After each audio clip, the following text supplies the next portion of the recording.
George Orwell, who understood dictatorships and totalitarianism better than anyone, wrote a powerful and witty allegorical book titled Animal Farm.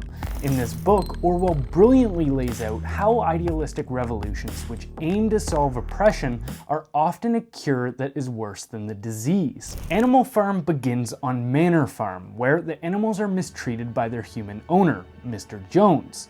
Inspired by a wise boar named Old Major, the animals of Manor Farm unite in a vision of rebellion for a society where all animals are equal and resources are endlessly abundant. After Old Major's death, the animals overthrow Mr. Jones in a violent uprising and establish animalism as their governing philosophy. Initially, life on Animal Farm is marked by idealism and hard work, but as time passes, the pigs consolidate their power and start manipulating the original commandments of animalism to their advantage. Originally, the defining commandment was, all animals are equal. However, as the pigs become increasingly authoritarian, that commandment now reads, all animals are equal, but some animals are more equal than others.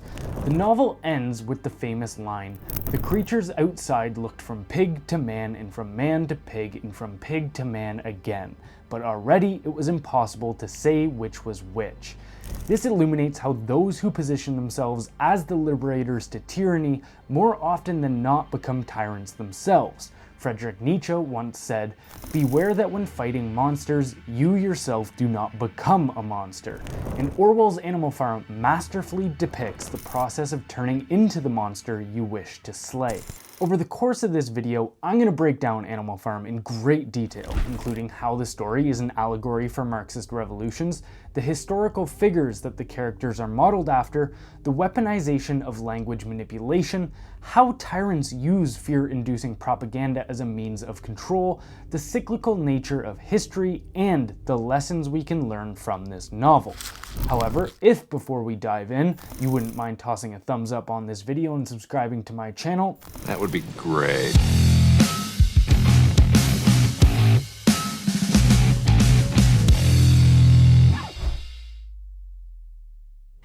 Orwell's Animal Farm is a powerful allegory of the Russian Revolution and the rise of Marxism in the early 20th century. The novel draws striking parallels between the events and figures in the book and real historical counterparts, making it a compelling commentary on idealistic political ideologies and their consequences.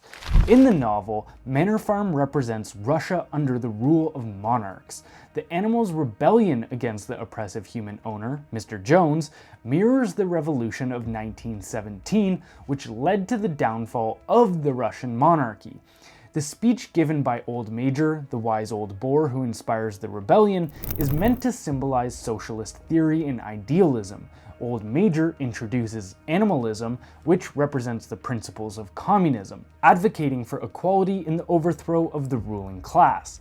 The pigs inspired by Old Major represent the Bolsheviks who led the Russian Revolution and deviated from the original principles of Marxism, leading to the transformation of Russia into a totalitarian state known as the Soviet Union.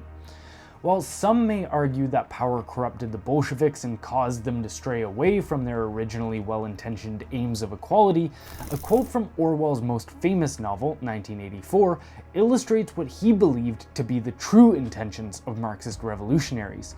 One does not establish a dictatorship in order to safeguard a revolution, one makes the revolution in order to establish the dictatorship. In essence, Animal Farm serves as a cautionary tale about the centralization of power, the betrayal of revolutionary ideals, and the dangers of totalitarianism, using the Russian Revolution and Marxism as its backdrop to deliver these profound themes. Now, let's break down the key characters in Animal Farm one by one and go over the historical figures they represent. In George Orwell's Animal Farm, each of the characters represents very specific people throughout history. Mr. Jones, the irresponsible and neglectful owner of the manor farm, who the animals rebel against, symbolizes the last Russian Tsar, Nicholas II.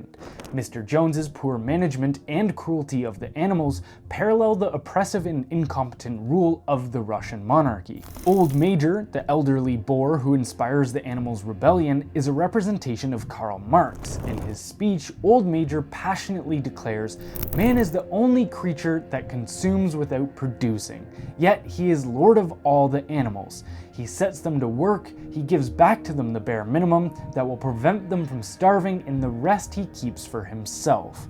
This is identical to how Karl Marx describes business owners in the Communist Manifesto. Snowball, one of the two pigs vying for leadership after the rebellion, represents Leon Trotsky. He is a charismatic and idealistic leader advocating for a global revolution, much like Trotsky's vision of a worldwide workers' revolution. Napoleon, the other pig in the power struggle, symbolizes Joseph Stalin. He represents a ruthless and power-hungry tyrant who gradually becomes a dictator, reflecting Stalin's rise to power and his oppressive rule. Squealer, the third pig in Napoleon's right-hand man, represents the propaganda outlet of the Soviet Union called Pravda, which in Russian means truth. He skillfully manipulates language and twists the truth to justify the pig's oppressive actions. This is displayed in his response when the animals of the farm accuse the pigs of hoarding resources. "Comrades," he cried, "you do not imagine, I hope, that we pigs are doing this in a spirit of selfishness and privilege. Many of us actually dislike milk and apples. I dislike them myself. Our sole object in taking these things is to preserve our health. Milk and apples, this has been proven by science, comrades, contain substances absolutely necessary to the well-being of a pig. We pigs are brain workers. The whole management and organization of this farm depends on us." The dogs of the farm, which Napoleon steals from their parents and raises in isolation, act as his enforcers and the equivalent of Stalin's secret police, the NKVD. Like Stalin, Napoleon used these vicious dogs to round up everyone who was perceived as a threat to his power, notably Snowball, and then carried out their exiles or executions. Boxer, the loyal and hardworking horse, symbolizes the dedicated but naive working class in both the Russian Revolution and broader Marxist ideology. His unwavering commitment to the cause makes him a tragic figure whose motto was "I will work harder," believing that the promised utopia was right around the corner, which led to his eventual exhaustion-induced death. The sheep of Animal Farm represent the easily manipulated masses who blindly follow the pigs without critical thinking, reflecting the role of propaganda and obedience in totalitarian states. The sheep could not read, so relied on propagandists to decide right from wrong for them.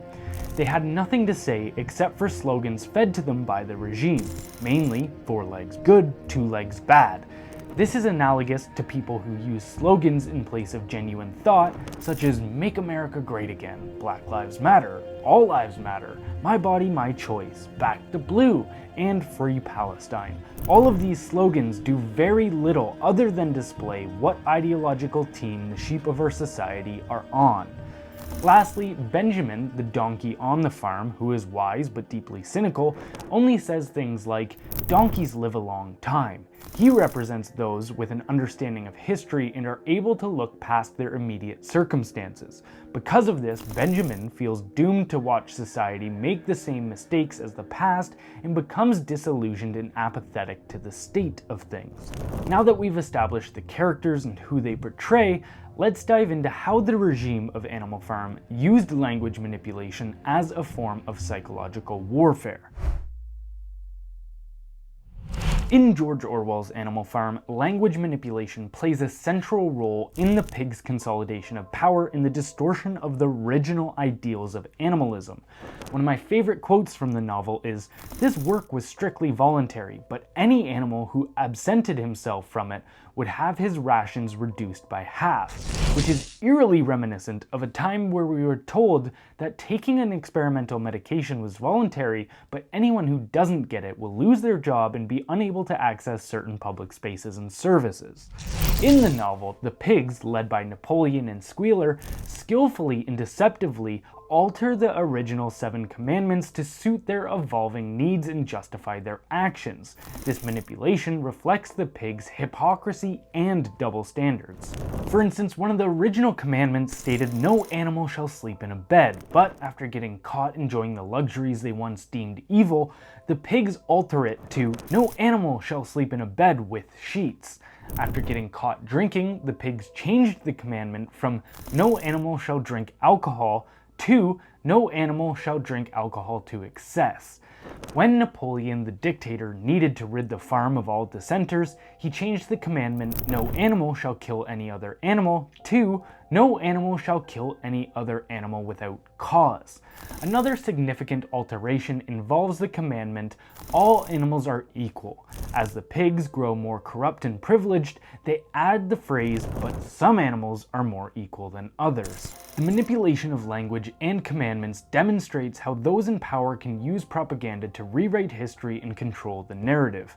The animals' inability to challenge these linguistic alterations underscore the pervasive influence of the ruling class, highlighting the danger of language manipulation and its role in justifying authoritarian rule.